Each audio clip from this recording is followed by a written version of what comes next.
मालिया दुकान चढ़ी बैठ सुनाया दूल्हा।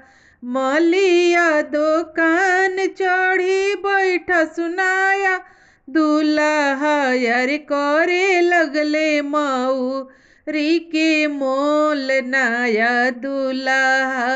अरे करे लगले मऊरी के मोल नया दूल्हा। मौरी के मोल तो से ना होई दूल्हा। मौरी के मोल तो से ना होई दूल्हा।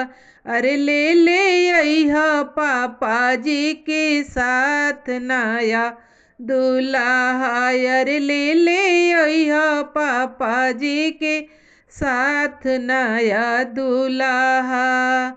सोनारा दुकान चढ़ी बैठ सुनाया दूल्हा। सोनारा दुकान चढ़ी बैठ सुनाया दूल्हा। यार करे लगले सिकड़ी के मोल नया दूल्हा।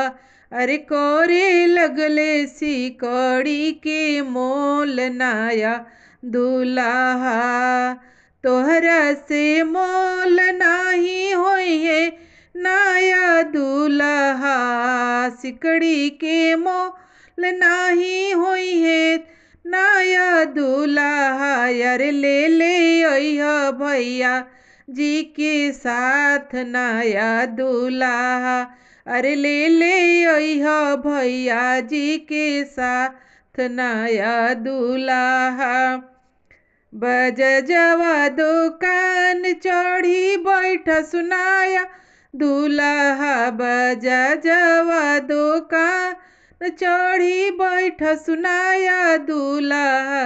अरे करे लगले सूटावा के मोल नया दूल्हा। अरे करे लगले टइया के मोल नया दूल्हा। सुटवा के मोल तो से ना होई है दूल्हा। रे टैया के मोल तो से ना होई है दूल्हा। यार ले ले अइहा जीजा जी के साथ नया दूल्हा। यार ले ले अइहा जीजा जी के साथ नया दूल्हा।